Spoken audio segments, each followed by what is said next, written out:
이제 수요일 방송분 함께 하시겠습니다.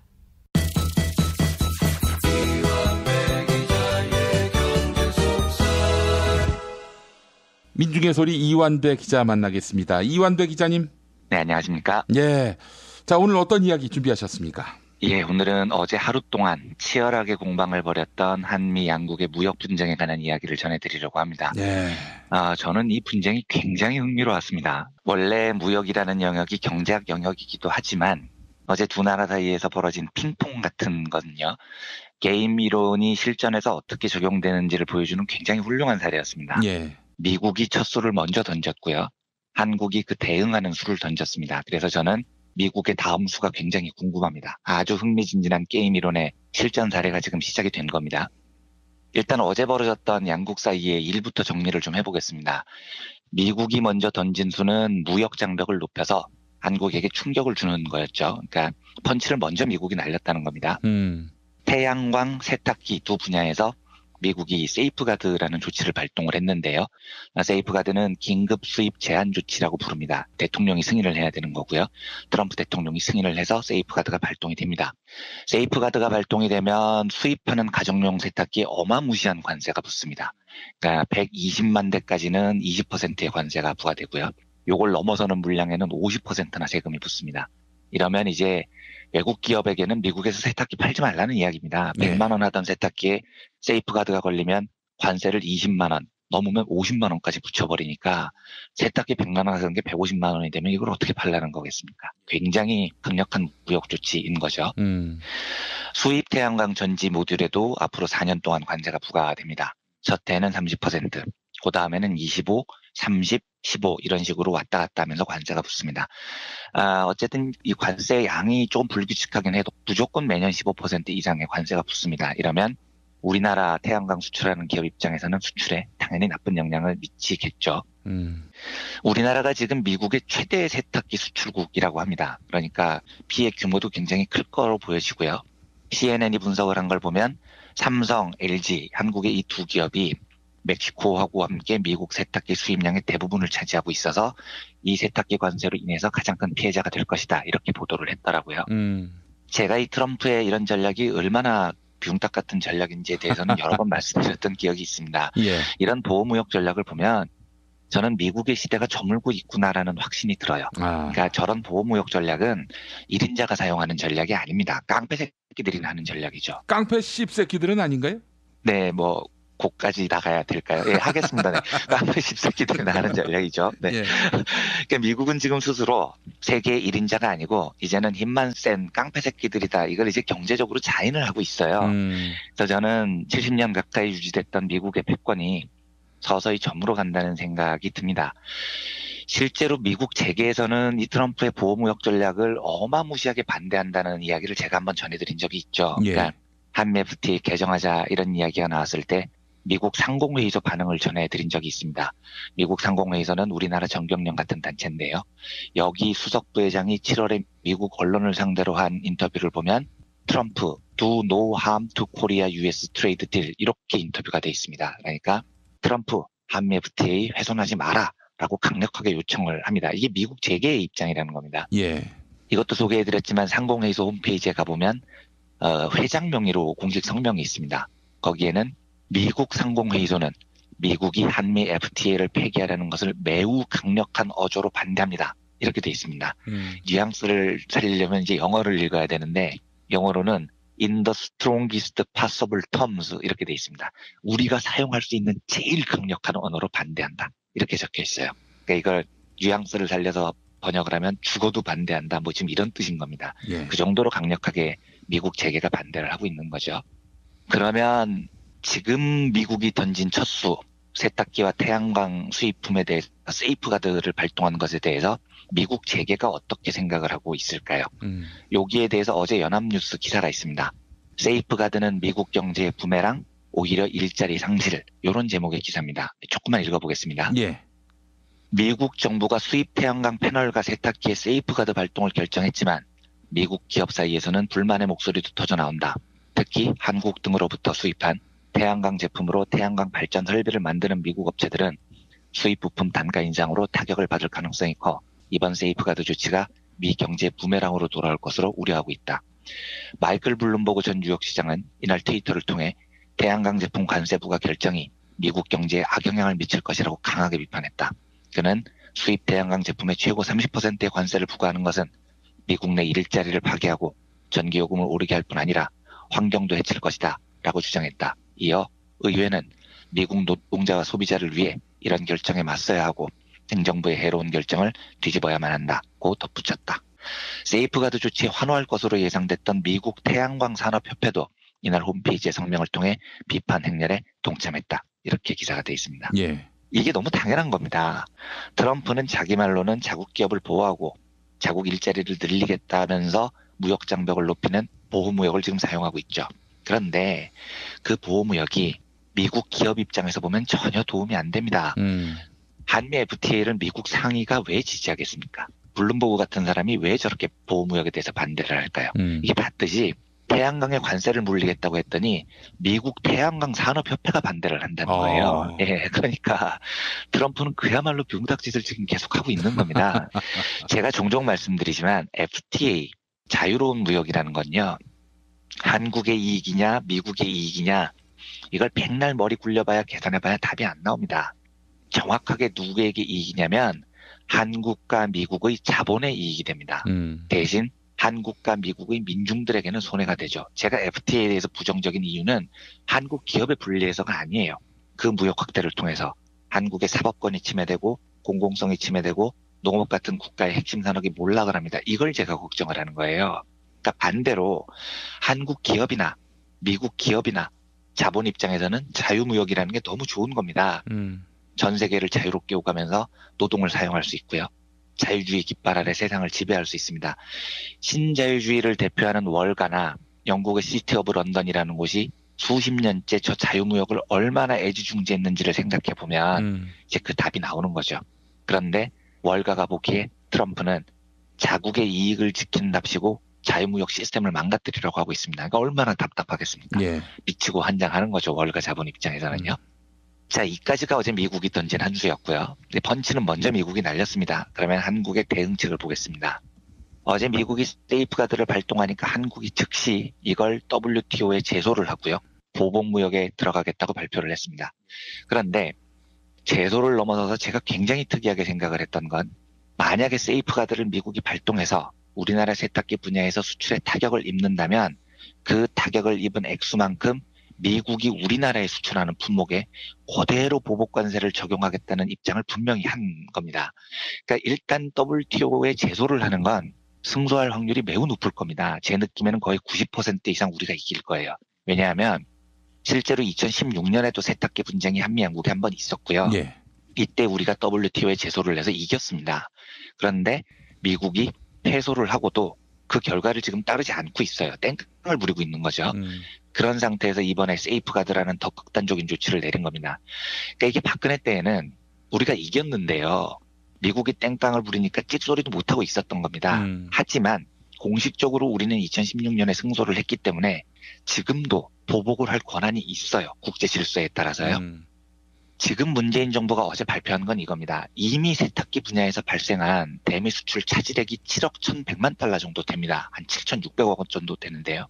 그렇다면 이번에 세이프가드를 발동을 하면 일단 지금까지 우리가 입었던 손해 7,600억 원 정도 딱 그만큼 미국산 수입품에 보복관세를 부과하겠다라는 겁니다. 예. 근데 이게 별거 아닌 것처럼 들리실 수도 있겠는데 저는 굉장히 의미 있는 조치라고 봐요. 그러니까 종래에는 미국이 깡패짓을 하면 꼼짝을 못했던 게 우리의 현대사였죠. 미국이 국제무역의 규칙을 어기고 세이프가드를 동원하니까 우리는 그러면 형님 그러셔야죠. 이래 왔었던 겁니다. 그런데 이번 문재인 정부는 그래? 그러면 우리도 딱 그만큼 보복한다라는 조치를 어제 발표를 한 겁니다. 예. 그러니까 이게 경제기자로는 상당히 가슴이 뿌듯하더라고요. 제가 뿌듯한 이유는 제가 반미주의자거나 민족주의자여서 그러는 게 아닙니다. 제가 여러 번 말씀드렸지만 저는 그다지 민족주의자도 아니고요. 그다지 반미주의자도 아니에요. 경제가 제일 중요하다고 생각하는 사람입니다. 만약에 미국이 우리 경제에 이익이 되면 당연히 저는 친미를 할 겁니다. 무조건 양키는 고음해야 한다는 생각을 갖고 있지 않아요. 근데 우리 이완배 기자님이 대학 다니실 때 그때는 뭐 반미 구호가 상당했던 때 아니었습니까? 굉장히 강했죠.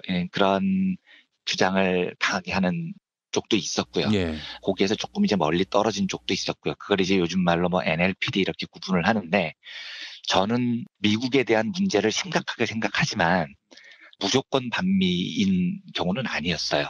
대학교 다닐 때부터요. 어쨌든 그 스탠스는 저는 지금까지도 유지를 하고 있습니다. 예. 그래서 중요한 건 국익에 이익이 되느냐 안 되느냐를 가장 먼저 판단을 하고 싶은 사람입니다. 예. 그래서 제가 이번에 문재인 정부가 드디어 보복 관세를 하는구나, 미국에 맞서는 용기를 보였구나, 자주권을 사용하는구나, 와 민족주의자로서 자랑스럽다, 이런 개념이 아니라는 말씀을 저는 드리고 싶은 겁니다.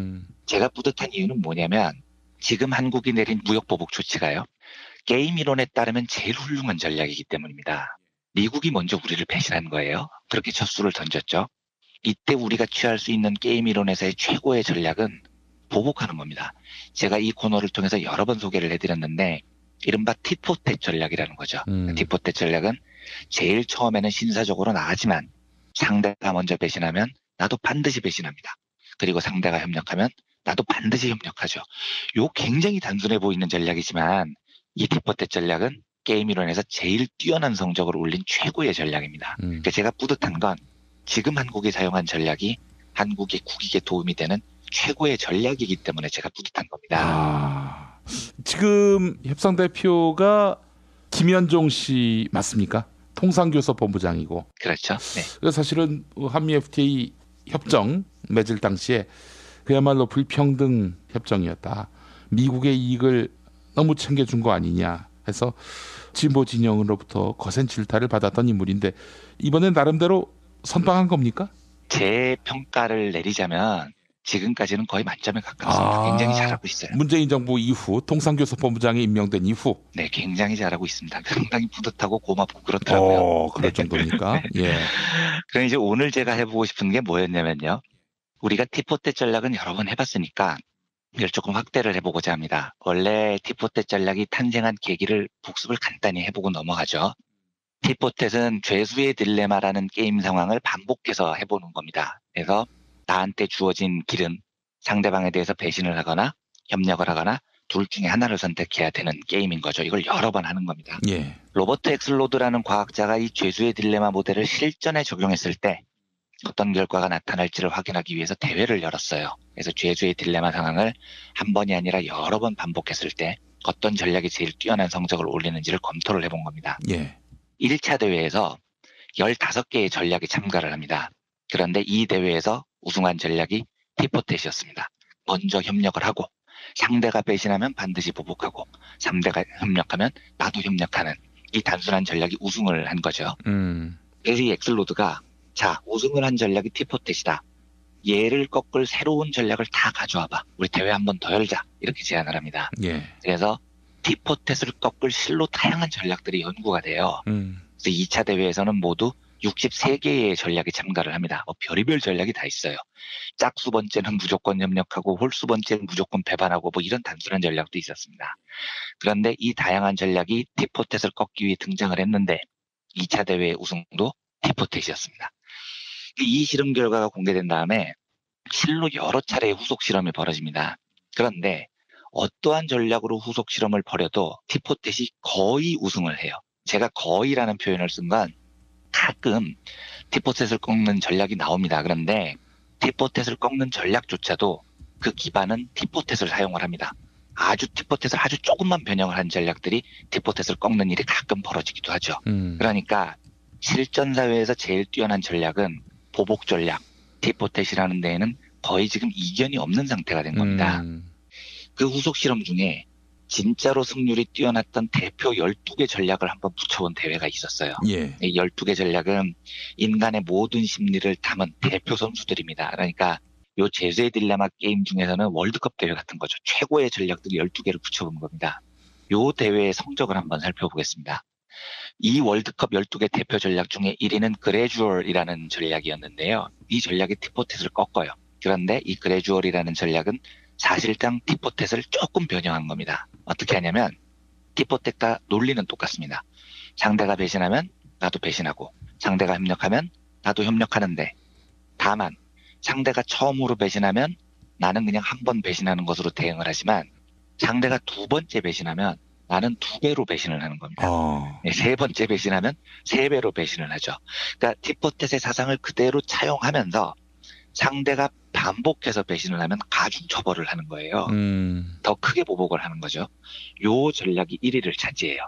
그리고 전통의 팁포텟이 바로 2위를 차지합니다. 그러니까 이 말은 1위건 2위건 다 팁포텟을 기반으로 하고 있고 팁포텟이라는 것은 이 실전적 상황에서 가장 뛰어난 전략이라는 게 또 한 번 입증이 됐다는 겁니다. 예. 이 12개 대표 전략 중에 코어퍼레이트라는 전략이 있습니다. 그건 뭐냐면 상대가 뭔 짓을 하건 무조건 네, 저는 착해요. 저는 무조건 협력할게요. 이렇게 나오는 전략입니다. 네, 우리말로 하면 호구 전략쯤 되는 겁니다. 네, 네. 우리가 오랫동안 미국에 취한 전략이 이 호구 전략이죠. 미국이 뭐라고 하건 아유 네 미국 형님 감사합니다. 형님 말씀 들어야죠. 이 호구 짓을 이제 보수 정권이 지난 9년 동안 해왔던 겁니다. 예. 그런데 이 호구 전략의 성적은 어땠을까요?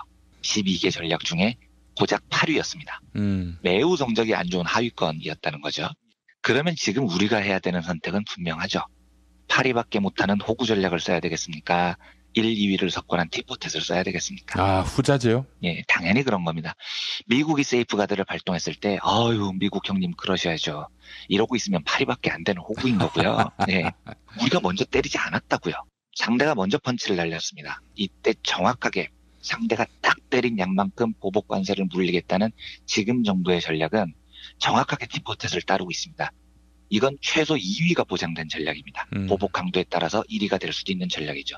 당연히 이걸 선택해야 되는 겁니다. 조금만 더 살펴보겠습니다. 이번에는 미국 입장에서 살펴보는 겁니다. 미국은 멀쩡히 잘 자유무역을 하고 있던 한미 양국 관계에서 먼저 배신의 칼을 빼든 거죠. 먼저 배신의 칼을 빼드는 전략 중에 대표적인 전략이 무조건 배신 이런 전략이 있습니다. 그러니까 이제 호구의 반대말인 거죠. 우리말로 하면 꼴통 전략쯤 되는데요. 상대가 뭘 하건 무조건 배신하는 겁니다. 만약에 미국이 트럼프라는 또라이의 성격대로 저 짓을 멈추지 않고 우리가 어떻게 나오든 계속해서 보호무역 장벽 높이고 펀치를 날리잖아요. 이렇게 하면 이제 굳건히 배신 전략을 고수하는 거죠. 꼴통 전략을 사용하게 되는 겁니다. 이 꼴통 전략을 만약에 사용을 한다면 12개 전략 중에 몇 위쯤 할까요? 이건 10위를 차지합니다. 예, 호구보다도 성적이 더 안 좋아요. 아까 호구는 8위였죠. 그런데 이 꼴통 전략은 10위입니다. 근데 이 10위는 실제로 최하위로 봐도 무방한 성적이에요. 왜냐하면 12개 전략 중에 이 무조건 배신하는 꼴통 전략보다도 순위가 낮은 건 2개밖에 없습니다. 근데 이 나머지 2개는 생각이 완전히 없는 전략이에요. 11위는 펄레스틱이라고 해서 무조건 협력 배신 협력 배신 요 순서대로 무조건 하는 겁니다. 아무 생각이 없는 거죠. 예. 요게 11위였고요. 12위는 동전 던져서 결정하는 겁니다.